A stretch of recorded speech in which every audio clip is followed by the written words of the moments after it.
Halo semuanya, balik lagi bareng saya. Kali ini kita bakal bedah buku yang seru banget, judulnya Model-model Pembelajaran Inovatif.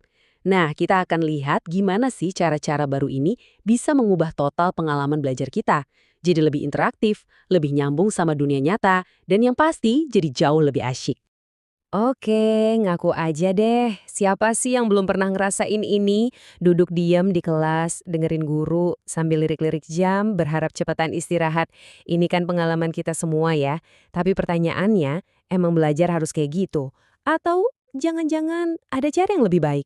Jelas ada dong. Sumber yang kita bahas ini bilang, udah bukan zamannya lagi belajar satu arah. Tahu kan, yang guru ngomong di depan, kita cuma dengerin dan manggut-manggut. Nah, udah waktunya kita geser dari situ, ke pembelajaran di mana siswa jadi pemeran utamanya. Nah, selamat datang di era baru pembelajaran. Sebuah era di mana tujuannya itu bukan lagi sekedar ngafal tanggal atau rumus, tapi benar-benar membangun pemahaman yang dalam. Ini soal mengubah siswa dari penonton pasif jadi partisipan aktif di petualangan ilmunya sendiri. Yuk kita bongkar model inovatif yang pertama. Oke, model pertama yang bakal kita bedah pembelajaran berbasis portofolio. Coba deh, lupain dulu ujian pilihan ganda. Bayangin belajar itu dengan cara membikin sesuatu. Mengumpulkan karya-karya terbaikmu, terus menceritakan progres belajarmu lewat karya-karya itu. Keren kan? Jadi, apa sih portofolio itu? Menurut Popem, ini bukan sekedar map berisi tumpukan tugas ya. Bukan. Perhatiin deh kata kuncinya di sini, sistematis dan bermakna. Artinya, setiap karya yang dimasukin itu dipilih dengan sengaja buat cerita. Cerita tentang apa? Ya, tentang usaha mereka, kemajuan yang mereka rasain, dan apa aja yang udah berhasil mereka capai. Model ini tuh berdiri di atas beberapa pilar yang kuat banget. Pertama, yang jadi bintangnya itu siswa, bukan gurunya. Kedua, ini soal kolaborasi, bukan saingan. Ketiga, dan ini penting banget, siswa diajak buat ngaca, buat nilai karya mereka sendiri.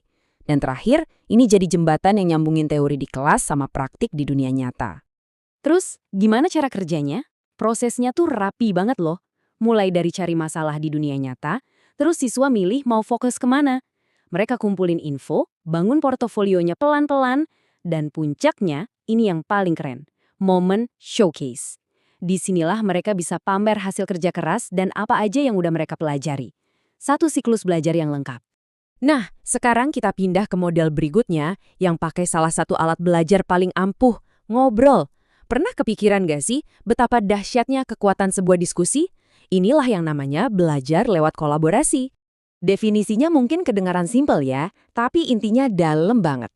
Diskusi itu bukan cuma ngobrol ngalor ngidul. Ini tuh interaksi yang punya tujuan.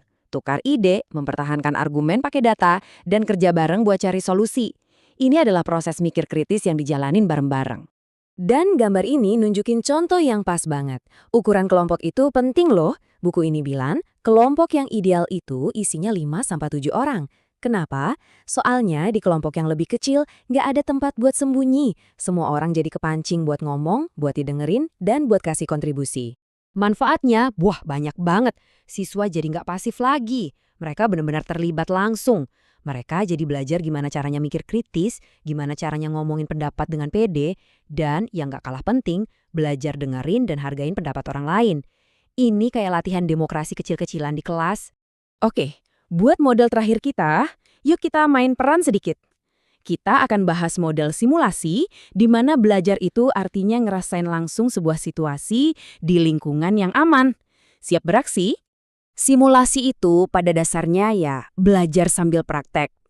Ini kayak replika dari situasi dunia nyata, jadi siswa nggak cuma baca teori, tapi mereka memerankannya, ngerasain langsung, dan bikin keputusan di dalam skenario itu seolah-olah beneran terjadi.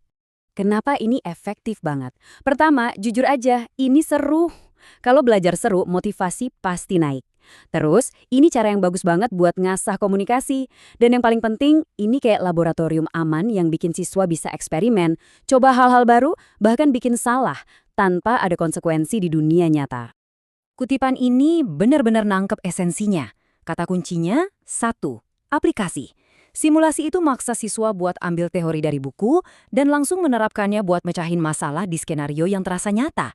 Disinilah pengetahuan diuji, bukan cuma dihafal. Dan ini nih, mungkin kekuatan terbesar dari simulasi. Di dalam simulasi, salah itu bukan aib. Justru sebaliknya, salah itu adalah emas. Setiap kesalahan itu jadi data yang berharga, jadi kesempatan buat berhenti sejenak, mikir, analisis apa yang salah, terus coba lagi pakai strategi yang lebih pinter. Jadi, setelah kita lihat 3 model tadi, portofolio, diskusi, dan simulasi, kira-kira kelas masa depan itu bakal kayak gimana ya? Apa sih benang merah dari semua perubahan ini? Slide ini ngerangkum semuanya dengan jelas banget nih. Kita itu lagi bergeser dari model yang gurunya jadi pusat segalanya ke model di mana siswanya yang jadi pusat. Dari yang tadinya pasif nerima info, jadi aktif membangun pengetahuan. Dari fokus hafalan ke fokus mecahin masalah. Dan dari kerja sendiri-sendiri ke kekuatan kerja bareng. Jadi inilah poin paling pentingnya. Masa depan pendidikan itu soal pemberdayaan. Memberdayakan siswa buat nggak cuma nelen informasi mentah-mentah, tapi berani bertanya, menghubungkan, dan akhirnya membangun pemahaman mereka sendiri yang unik. Nah, ini pertanyaan terakhir buat kita semua. Nggak peduli kamu itu pelajar, guru, atau bahkan udah kerja, apa satu langkah kecil yang bisa kamu ambil besok untuk membawa prinsip belajar aktif ini ke dalam hidupmu? Gimana caranya kita bisa bikin proses belajar kita setiap hari jadi lebih kolaboratif, lebih nyata, dan lebih bermakna? Coba direnungkan. Terima kasih sudah menyimak.